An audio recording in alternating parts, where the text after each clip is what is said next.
আসসালামু আলাইকুম। অনেক সময় বিভিন্ন কাজের জন্য ছবির ব্যাকগ্রাউন্ড রিমুভ করার প্রয়োজন পড়ে। তখন আমরা চিন্তায় পড়ে যাই, আমি তো ফটোশপের কাজ পারি না, অথবা আমার তো কম্পিউটার নেই, আমি কিভাবে ছবির ব্যাকগ্রাউন্ড রিমুভ করব। চিন্তার কোনো কারণ নেই। আমি আজকে এমন একটি ওয়েবসাইটের সাথে পরিচয় করে দেব, যার মাধ্যমে আপনারা খুব সহজে মোবাইল ফোন দিয়েও যে কোনো ছবির ব্যাকগ্রাউন্ড রিমুভ করতে পারবেন এবং ছবির ব্যাকগ্রাউন্ড পরিবর্তন করতে পারবেন। ফিরে আসছি ইন্ট্রোর পর।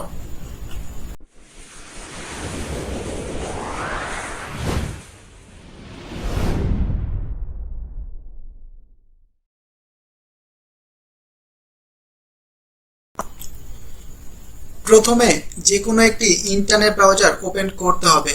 এরপর সার্চ বারে গিয়ে remove.bg লিখে সার্চ করতে হবে। তাহলে আমাদের কাঙ্ক্ষিত ওয়েবসাইটটি ওপেন হবে। ওয়েবসাইটের লিঙ্কটি আমি ডিসক্রিপশানে দিয়ে দিয়েছি। এখন যে ছবিটির ব্যাকগ্রাউন্ড রিমুভ করতে চাই, সেই ছবিটি আপলোড করার জন্য আপলোড ইমেজ বাটনে ক্লিক করতে হবে। এরপর ছবিটি সিলেক্ট করে ওপেনে ক্লিক করতে হবে।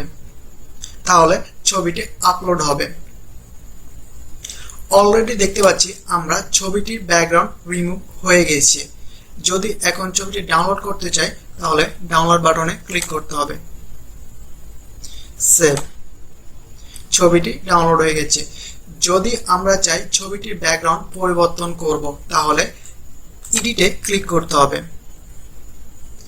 এখান থেকে আমরা যে কোনো ব্যাকগ্রাউন্ড চুজ করতে পারি। তো আমার কাছে এটি ভালো লাগছে, আমি এটি সিলেক্ট করলাম। দেখতে পাচ্ছেন ছবিটির ব্যাকগ্রাউন্ড পরিবর্তন হয়েছে। যদি আমরা চাই আমরা ছবিটিতে সলিড কালার ব্যবহার করব ব্যাকগ্রাউন্ড হিসেবে, আমরা তাও পারবো। তো এখান থেকে কালার থেকে যে কোনো একটি কালার সিলেক্ট করতে হবে। তাহলে আমরা যে কোনো কাস্টম ব্যাকগ্রাউন্ড ব্যবহার করতে পারি। তার জন্য ফটো থেকে আপলোড ব্যাকগ্রাউন্ড, কাঙ্ক্ষিত সেই ব্যাকগ্রাউন্ডটি সিলেক্ট করে ওপেনে ক্লিক করতে হবে। দেখতেই পাচ্ছেন আমাদের সেই কাস্টম ব্যাকগ্রাউন্ডটি ছবির সাথে সেট হয়ে গেছে। এখন এই ছবিটি ডাউনলোড করার জন্য ডাউনলোড বাটনে ক্লিক করতে হবে। ডাউনলোড ইমেজ,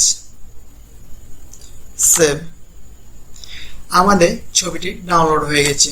তো চলুন দেখা যাক সেই ছবিটি।